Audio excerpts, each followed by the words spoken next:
cam. More setup here. Oh, am I filming? Hi, my name is Jake, and I am a bookish drummer.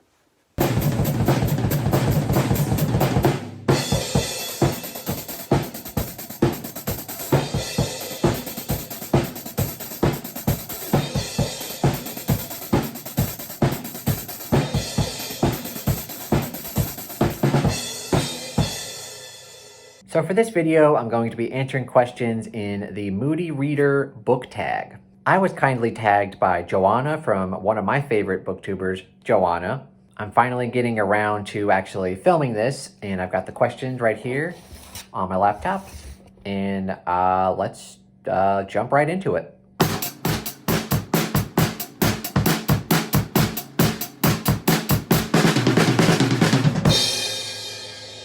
So for the first two questions, I'm going to kind of answer them at the same time because you'll see. So the first question is, do you consider yourself a mood reader? And the second question is, do you set TBR lists and do you stick to them?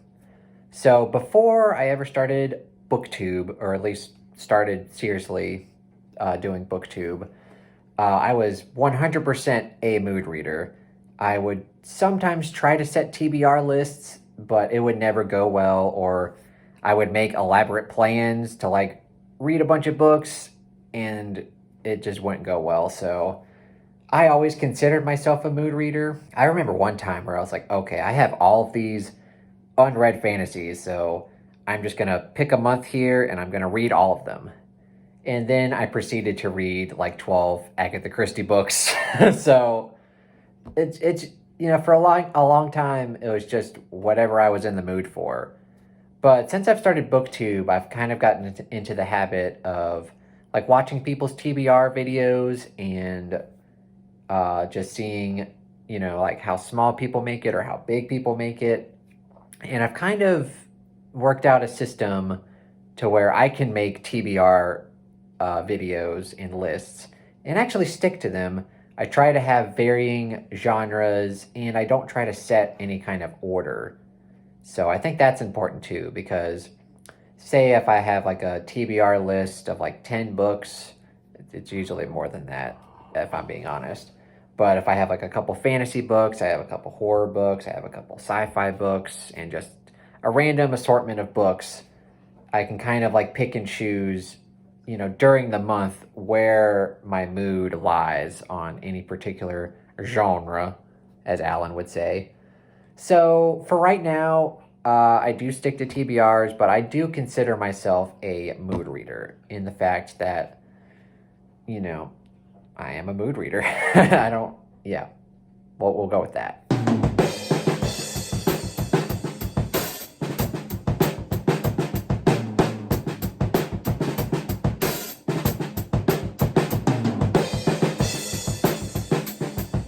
Question number 3, do books affect you emotionally? Does the mood of a book rub off on you? I would say yes, to an extent. Most of the books I read are just for like entertainment's sake. So if I read a fantasy book, it's not really going to be too emotional for me. It's just going to be a lot of fun to get introduced to these characters and to see where they go on their journey.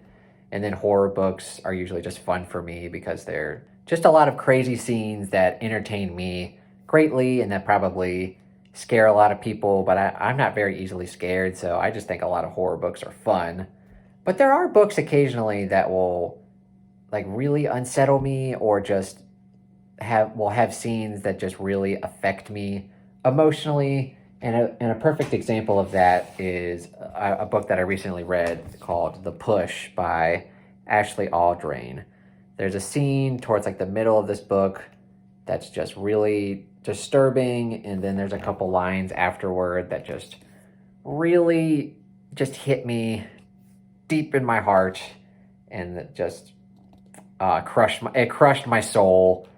And so after reading this book, I needed sort of a pick-me-up book, right? Because this book was just all over the place emotionally for me. So I think I read, even though I didn't like the book, it was like Arsenic and Adobo, which was like a cozy mystery about a restaurant owner or something. I needed that book because this book was just so hard hitting that I needed a pick me up book after that. So, yes, books do affect me on an emotional level.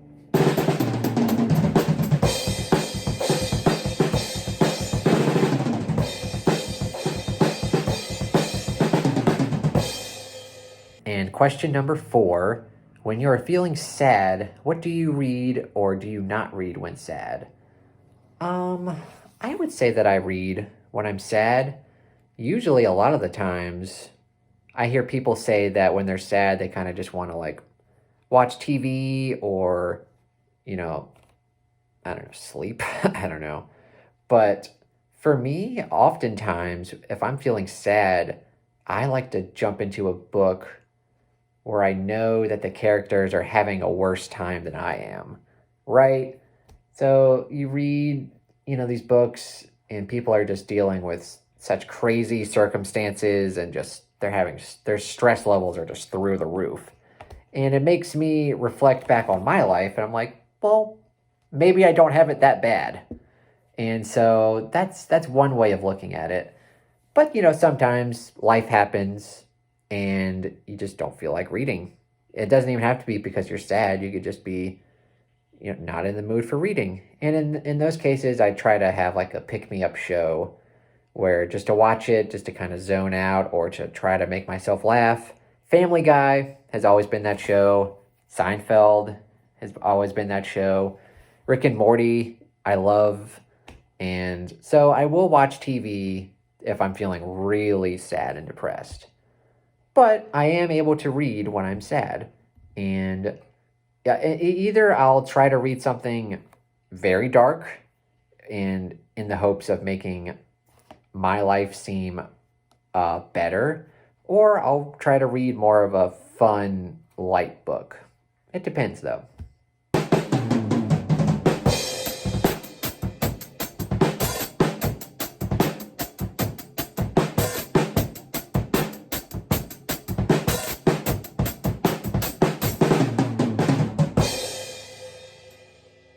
Question number 5. Most often, do you use reading to escape, to learn, or to critically reflect? So out of all of these 3, I would say escape is probably the one that I would lean towards. To learn, honestly, I use YouTube to learn a lot, through various channels. And to critically reflect, I do, but most of the times I'm reading a book just because I want to have fun with it. Like I just, and escape is an interesting word, and Johanna brought up a good point in her video that it is kind of weird that we use the word escape as if, I don't know, like our lives, we have to like escape from our lives to like enjoy something. I kind of tend to agree with that. Like if you're going on vacation to like a foreign land, like you're not necessarily escaping from your life. You're just exploring new territory. And I think that's a better way to describe what I'm doing. Like I try to read books to explore different genres, and explore different people's experiences, right? So I think that makes most sense. But out of these 3 answers, escape, learn, critically reflect, I would say I use books to escape more often than not, rather than to learn, even though I do read occasional nonfiction, kind of, or critically reflect, which I typically do anyway. Like if I read a book and I'm like, well, there's some hard-hitting themes here, then, then I'll reflect on it. But more often than not, I just want to have fun with these books. And now I've realized that the books that I have for the next question, I'm using to hold up my phone. Oh, damn.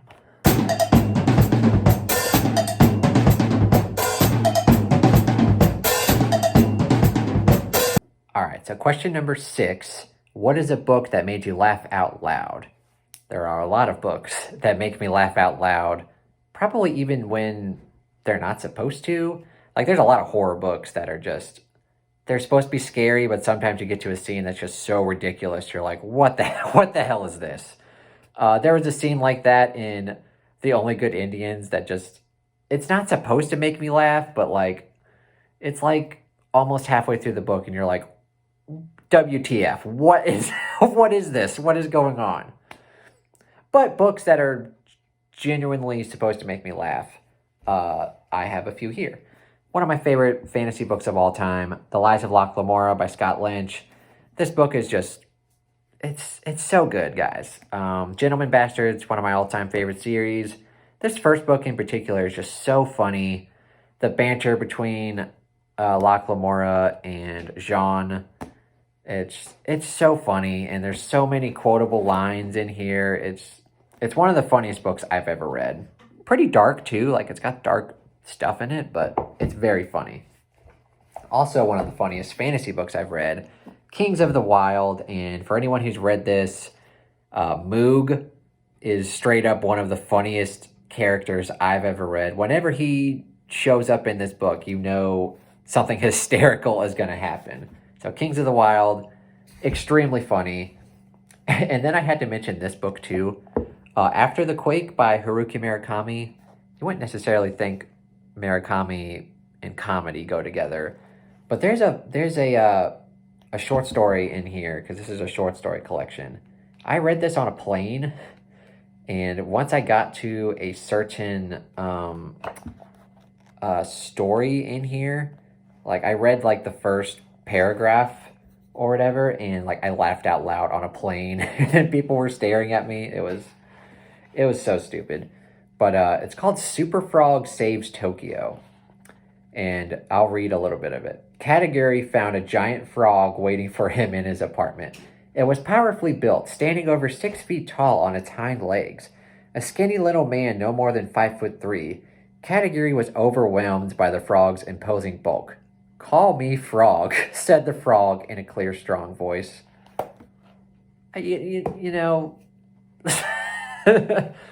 So that made me laugh out loud in front of people. And then a black comedy by one of my favorite writers, You Love Me by Caroline Kepnes, is the third book in the Joe Goldberg series. And this is actually supposed to make you laugh because it's a black comedy. It's got a lot of dark stuff in it, but it's a lot of satire. And it's really interesting because Joe Goldberg is a terrible person. He's a criminal. He's a psychopath, sociopath, whatever you want to call him. But he's surrounded by people that just are the worst. And so watching them get their comeuppance is hysterical, and it's great. And now the books for the next question are also holding up the camera. Damn it.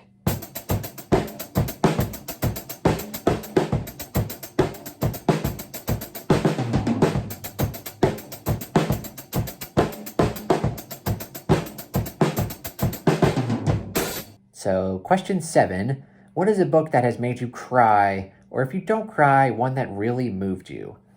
So, typically, actually, I don't think a book has ever made me cry. I'm pretty sure a book has never made me cry. I don't think movies have either. The one type of medium that will make me cry is music. There are some songs by particular artists that if I listen to them and I'm in the right headspace, I will cry. Like, some songs will just make me bawl. But for books, I don't think a book has ever made me cry. But there's definitely, like I said, books can make me emotional.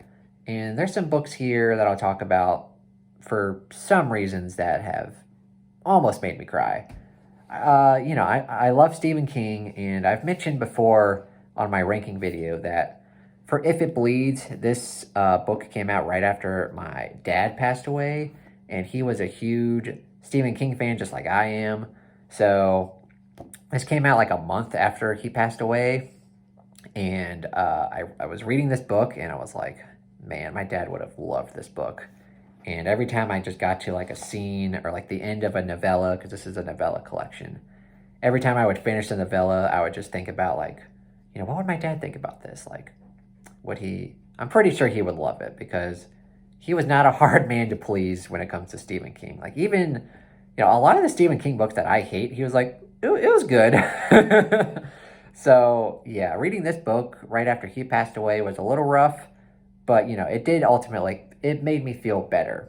Also, a book that I just finished, was it yesterday or 2 days ago? I don't know. But Razorblade Tears by S.A. Cosby. This book is about, it's a rough premise. It's about these two fathers, one is white, one is black, and their sons were murdered because they were gay. And it's very, very hard book to read at times. It's very depressing, but it's got a lot of great commentary and very important themes, obviously. So I am very glad that I read this, but also it's just very depressing.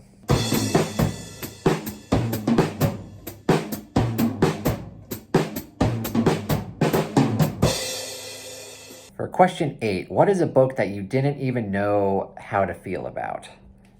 And Johanna, you stole the answer right out of my mouth. The Burning God by R.F. Kuang.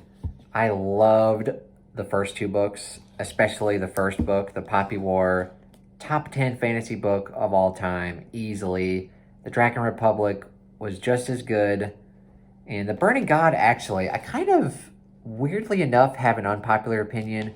A lot of people say that the first half of this book is terrific, but then they get to the second half and it drops off significantly. And then, the ending, obviously.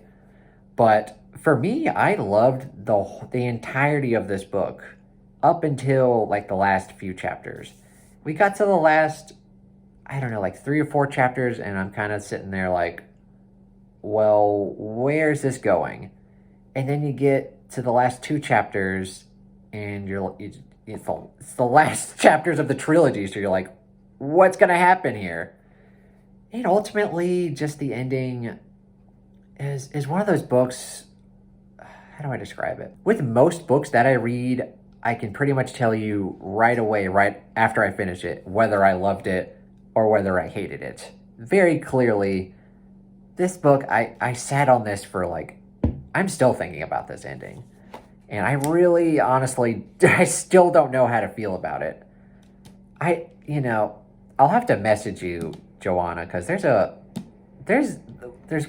an ending that I thought should have ended it, or like how I would have ended it would have been very different. And I guess from the title, The Burning God, you would have expected, well, I don't want to spoil anything, but I would have ended it differently. That's how I'll say it. But yeah, and it's not bad, and it kind of makes sense, the ending, but at the same time, it's like, I wished it was different.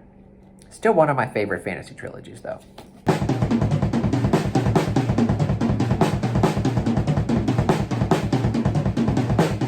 Question 9, are you more likely to read on a sunny day or a cloudy day? If it's a sunny day and I'm not working, I'll probably try to do something outside. Like, I'll try to go for a walk, or I'll do some yard work, or just do something. If it's cloudy day or if it's rainy day, I'll probably, or 100% I'll be inside reading. So I guess cloudy day, even though like I pretty much read every day anyway, but definitely on a rainy day.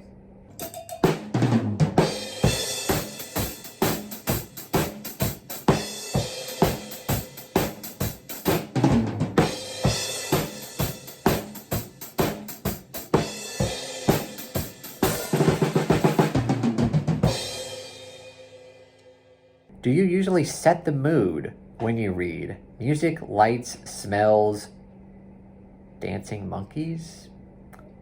I don't know what that's about. But that really distracted me. Dancing monkeys. In terms of setting the mood, I do like to listen to music while I read. And I do it kind of in an interesting way where I have to listen to instrumental music. I can't listen to music with lyrics because that's too distracting. And, also a lot of the times I'm listening to audiobooks. So listening to someone narrate and then listening to someone sing doesn't make sense. So I do listen to instrumental music, and I like to try to dictate the genre of music. How do I want to say this? Apparently I can't speak today. I like to link up the genre of music to the genre of book that I'm reading. So if I'm reading like a sci-fi novel, I want to try to find some instrumental techno music or something along those lines. If I'm reading like a horror book, I want to listen to some instrumental metal. If I'm reading a mystery or a thriller, I want to listen to some jazz, right? Or some fusion, something like that. And if I'm reading fantasy, it can go in a lot of different directions depending on what the genre is. A lot of classical music is great, or just a lot of Celtic music, or just fantasy music in general is very good. So that's the one thing I do. As far as the other stuff, lights, I don't want to read in a dark room, so I guess I have my lights on. Smells, no. And then dancing monkeys, I don't know what the hell this is, but I have no dancing monkeys.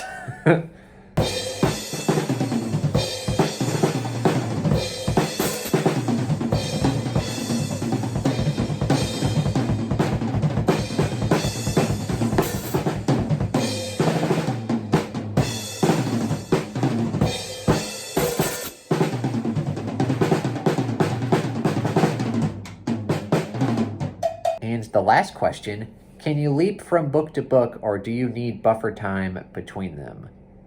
No, I don't need any buffer time.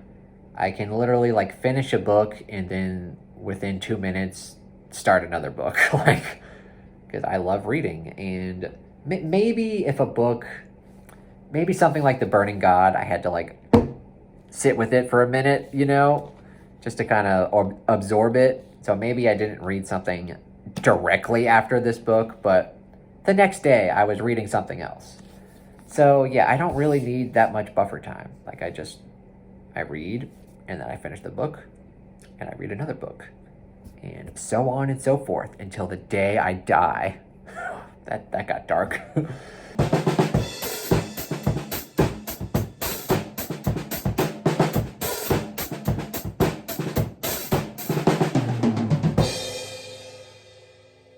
But yeah, that's all the questions I have. So yeah. Thanks again, Johanna, for tagging me. I don't really know who to tag here, so I'm just gonna say that if you're watching this and you're interested in answering these questions, consider yourself tagged. If you've read any of the books that I mentioned in this tag video, please let me know, and let me know what you thought of them, or if you're interested in picking them up. And of course, if you enjoyed this video, please give it a thumbs up and consider subscribing to my YouTube channel. Thank you so much for watching, and have a terrific day.